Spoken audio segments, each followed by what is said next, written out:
Mais il faut savoir que les rencontres de mentorat se font dans un lieu neutre, dans lequel le mentoré et le mentor se rencontrent.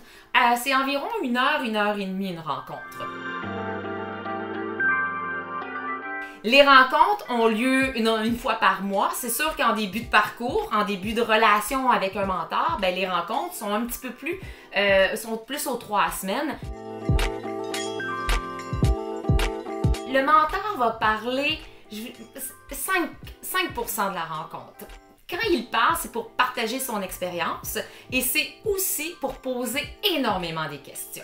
Pourquoi poser des questions? Mais pour amener le mentoré, l'entrepreneur mentoré, à réfléchir, à prendre du recul puis à regarder beaucoup plus loin que le bout de son nez. Ce qui se dit dans les rencontres reste dans les rencontres. Même moi qui est coordonnatrice, je ne suis au courant de rien de ce qui s'est dit dans les rencontres parce que le mentor a signé une entente de confidentialité. Dans les rencontres, ce qui nous intéresse au réseau mentorat, c'est l'humain entrepreneur. Puis un humain entrepreneur, c'est qui? Bien, c'est une personne qui a une vie au travail, avec ses employés, avec ses clients, avec ses fournisseurs, mais veut pas, il y a une vie familiale. Puis la conciliation travail-famille entre en ligne de compte. Alors pour un mentor, de connaître certains aspects de la vie personnelle, c'est de leur rembord parce que ça permet de mieux accompagner, de mieux comprendre l'humain. Donc de mieux préparer ses questions, puis d'être plus en confiance pour pouvoir amener l'entrepreneur à cheminer.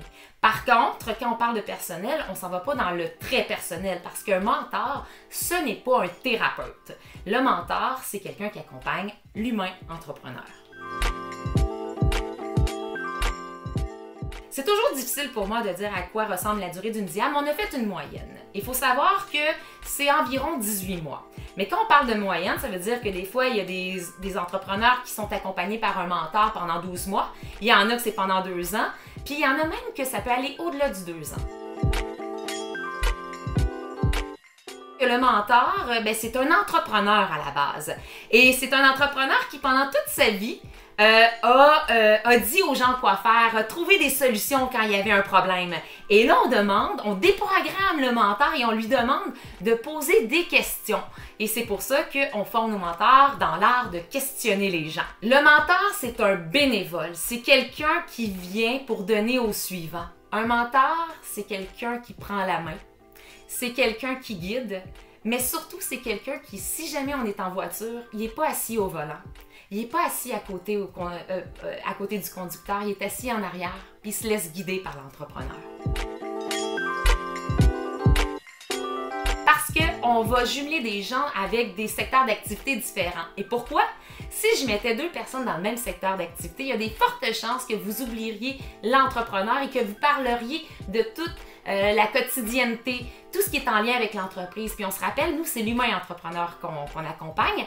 Donc, quoi de mieux que d'être accompagné par un entrepreneur d'un autre secteur d'activité? Ce que ça fait, c'est que ça nous amène à voir les choses de façon créative et innovatrice, de s'inspirer du milieu d'un autre. C'est une belle façon d'avancer.